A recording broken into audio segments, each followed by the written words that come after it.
Assalamualaikum warahmatullahi wabarakatuh.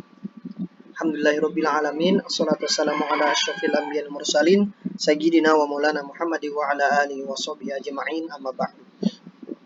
Pertama-tama marilah kita panjatkan puji syukur kita kehadirat Allah Subhanahu wa taala karena berkat limpahan nikmat dan taufiknya sehingga kita bisa bertemu pada kesempatan hari ini untuk membahas materi kita, yaitu hukum mim sukun dan lafaz Allah. Baik, sebelum mulai, mari kita sama-sama membacakan basmalah. Bismillahirrahmanirrahim. Anak Ustadz yang dirahmati Allah Subhanahu wa taala. Jadi, untuk yang pertama ini kita akan bahas dulu materi tentang hukum mim sukun. Jadi, perhatikan. Hukum mim sukun itu anak Ustadz terbagi menjadi 3 ya. Yang pertama ada idgham mimi atau mutamis lain, kemudian ada ikhfa syafawi, ada izhar syafawi. Ketiga hukum ini berdasarkan dari hukum mim sukun. Nah, kalaunya dari kelas 7 kan ada namanya hukum nun sukun, itu kan terbagi menjadi 5, ada izhar, ada idgham bi gunnah, idgham bila gunnah, iqlab sama ikhfa. Sekarang di kelas 8 ini Bon Pian akan mempelajari hukum mim sukun tadi. Nah, sekarang huruf apa saja yang dikategorikan sebagai hukum idgham mimi atau mutamatsil lain, ikhfa syafawi dan izhar syafawi. Yang pertama adalah hukum mim sukun atau mim ya. Apabila mim sukun itu bertemu dengan huruf mim, ya ini maksudnya mim ya. Nah, ini maksudnya mim ya. Maka disebut dengan idgham mimi atau mutamatsil lain. Kemudian apabila bertemu dengan huruf ba, maka ikhfa syafawi. Nah, ini yang terakhir, apabila bertemu selain mim dan ba, maka itu disebut dengan izhar syafawi. Maksudnya misalkan mim sukun bertemu dengan huruf a, huruf kha, huruf shad, maka itu disebut dengan izhar syafawi. Baik, lanjut. Sekarang cara membacanya seperti apa, ini yang paling penting ya untuk diaplikasikan nanti ketika pian tilawah. Idgham mimi, idgham ikhfa syafawi, kemudian izhar syafawi. Nah, yang pertama, izhar syafawi itu dibaca jelas ya. Kemudian kalau ikhfa syafawi dibaca dengung, kalau idgham mutamatsil lain itu dibaca dengung. Nah, jadi ikhfa syafawi dan mutamatsil ini sama dengung juga ya. Nah, kemudian dengungnya itu dibaca 2 sampai 3 ketukan, maksudnya seperti ini ya. Misalnya idgham ikhfa syafawi. Lahum bima. Nah, jadi lamanya seperti itu ya, 3 ketukan. 1 2 3 seperti itu. Kemudian yang tadi kalau izhar syafawi itu dibaca jelas, tidak boleh berdengung, tidak boleh direndam. Kita lihat contohnya.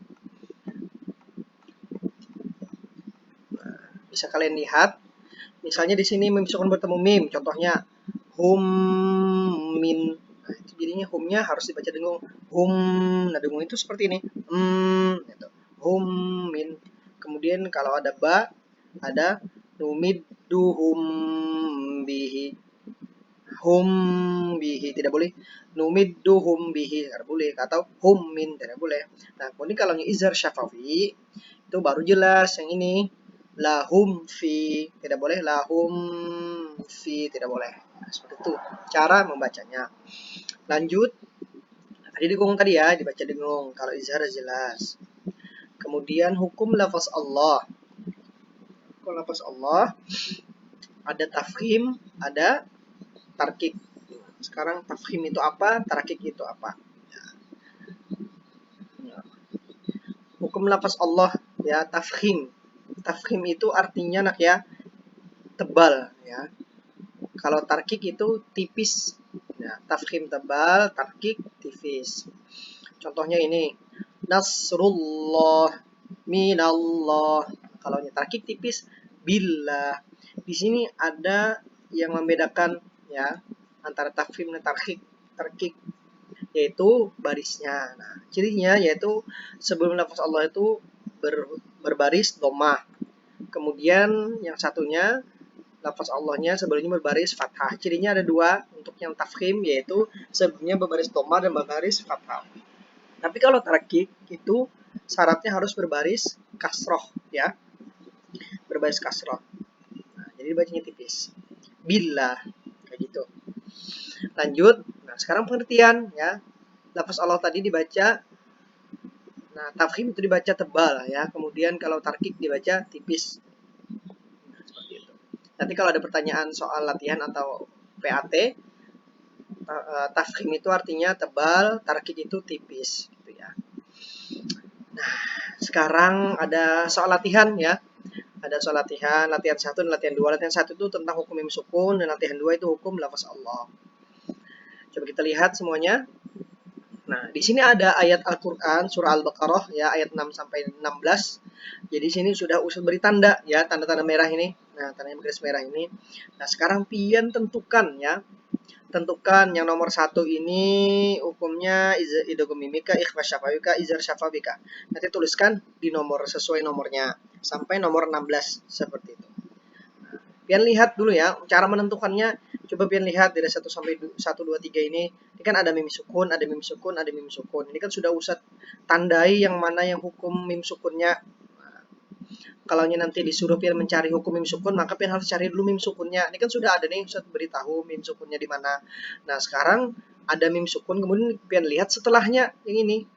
Kan ada setelahnya nih. Kalau setelahnya huruf mim berarti idgham mutamasi lain. Kalau setelahnya ada ba, maka idgham ikhfa syafawi. Tapi kalau selain mim dan ba, maka izhar syafawi. Contohnya nomor 1 ini mim sukun, setelahnya ada hamzah. Nah, hamzah ini kan bukan mim dan bukan ba, berarti selain dan mim dan ba, maka jawabannya adalah izhar syafawi. Nah, nomor 1 dapat sudah. Oke, lanjut ya. Silakan kalian nanti jawab dari 2 sampai 16. Nomor 1 sudah Ustaz jawabkan. Nah, latihan 2. Nah, sekarang menentukan lafaz Allah. Lafaz Allah tafkhim dan lafaz Allah tarkik. Dan nomor 1 sampai 4 dari ayat 1 ini sampai 4 ini yang Ustaz garis ini jadi bacanya tafkhim kah tarkik, tinggal pian tulis misalnya nomor 1 tafkhim, nomor 2 tarkik, nomor 3 tarkik gitu, nomor 4 tafkhim misal. Nah, kayak gitu. Nah, tadi sudah dijelaskan bosnya tafkhim itu ciri-cirinya adalah kalau tafkhim itu sebelum lafaz Allah itu ada huruf berbaris fathah atau dhammah. Kemudian kalau tarkik itu sebelumnya berbaris kasroh. Itu tadi penjelasan dari Ustadz. Jika ada pertanyaan silakan nanti di chat via Wapri dengan Ustadz. Kalau ada yang ditanyakan silakan. Semoga bermanfaat. Mohon maaf atas segala kekurangannya. Ustadz akhiri. Assalamualaikum warahmatullahi wabarakatuh.